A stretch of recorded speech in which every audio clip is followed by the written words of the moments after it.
میں جب گلی میں کھڑا تھا تو ایک لڑکا ایک گھر کے باہر بار بار چکر لگا رہا تھا۔ میں نے اسے جا کر پوچھا کہ بھائی کس کی تلاش ہے؟ تو اس نے کہا کہ کسی کی نہیں، بس ایک دوست نے ادھر آنے کا وقت دیا تھا، وہ ابھی تک آیا نہیں۔ خیر، میں اس کی بات سن کر گھر چلا گیا اور کچھ لمحوں کے بعد اچانک سے نکلا تو میں نے دیکھا کہ اسی گھر سے ایک لڑکی سر جھکائے تیزی سے باہر آئی اور جلدی سے اس لڑکے کو ایک لفافہ دے کر گھر بھاگ گئی۔ لڑکا وہ لفافہ لے کر بہت ہی مسکرایا اور اسے دل سے لگاتا ہوا وہاں سے چلا گیا۔ میں اپنی بری عادت کے مطابق تحقیق کرنے کے لیے اس کے پیچھے چل دیا۔ وہ لڑکا ایک درخت کے نیچے جا کر رکا اور اس نے اس لفافے کو کھولا جس کے اندر سے ایک صفحہ نکلا۔ اس نے اس صفحے کو کوئی 3 سے 4 بار چوما اور اپنی آنکھوں سے لگایا اور پڑھنے لگا۔ میں دور سے اس کے چہرے کو اور حرکات کو دیکھ رہا تھا اور اپنی قیاس آرائیوں میں مصروف تھا۔ اچانک سے دیکھا کہ لڑکے نے آسمان کی طرف سر اٹھایا اور بے ہوش ہو کر گر پڑا۔ میں بھاگتے ہوئے اس کے قریب گیا اور اس کے ہاتھ سے وہ ورق لے کر تجسس سے پڑھنے لگا۔ یہ ایک خط تھا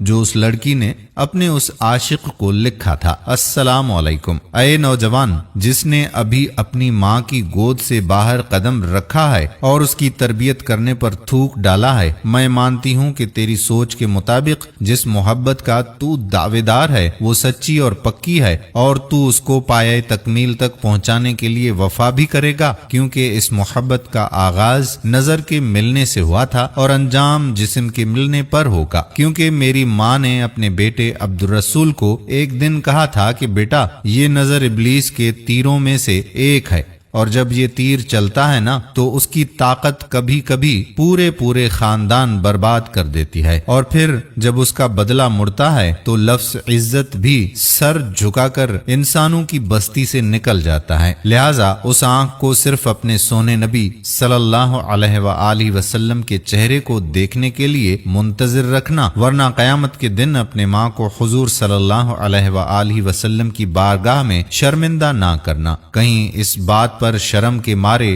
ڈوب مروں کہ میں نے تیری تربیت میں کمی چھوڑ دی تھی۔ تو سن اے خود کو خوبصورت شہزادہ اور مجھے دنیا کی حور سمجھنے والے، میں ایک سید زادی ہوں اور میرا تعلق اماں فاطمہ کے قبیلے سے ہے جو قیامت کو تمام جنتی عورتوں کی سردار ہوں گی۔ میں نے اپنے لیے دعا مانگی ہے کہ اے اللہ مجھے جنت میں ان کی خادمہ بنانا، تو خود فیصلہ کر کہ اگر میں تیری محبت میں مبتلا ہو جاؤں تو خادمیت تو کیا مجھے جنت کے قریب بھی نہیں آنے دیا جائے گا۔ رہا سوال تو نے جو مجھے کل شام باغ کے اس پیڑ کے نیچے ملنے کو بلایا ہے، میں وہاں بھی آ جاتی، لیکن میں تم سے ایک وعدہ لوں کہ تو اپنی بہن گڈی کو بھی ساتھ لے کر آنا اور میں اپنے بھائی کو، کیونکہ تیری نظر میں دنیا کی سب سے شریف عورت تیری گڈی بہن ہے اور میرے بھائی کی نظر میں دنیا کی سب سے شریف عورت میں ہوں۔ سو اس طرح دونوں مردوں کی غلط فہمی دور ہو جائے گی،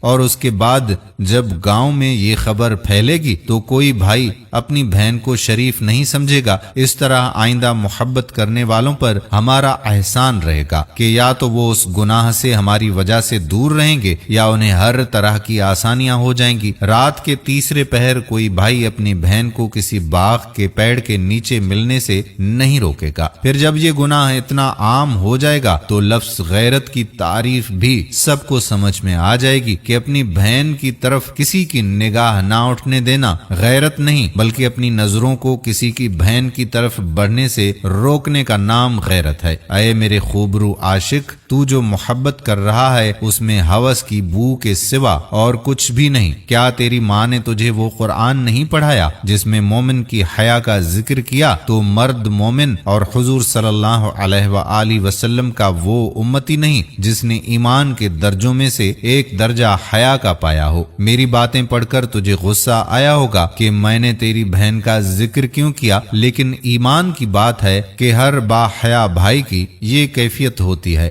مگر ایسا ہونا کہ اپنی بہن کے علاوہ کسی بھی عورت کو شریف نہ سمجھنا یہ گندی سوچ اور تربیت کا نتیجہ ہے۔ کیا تو نے حضرت علی کرم اللہ وجہہ کا یہ فرمان نہیں پڑھا؟ اپنی سوچ کو پانی کے قطروں کی طرح صاف رکھو، کیونکہ جس طرح پانی کے قطروں سے دریا بنتا ہے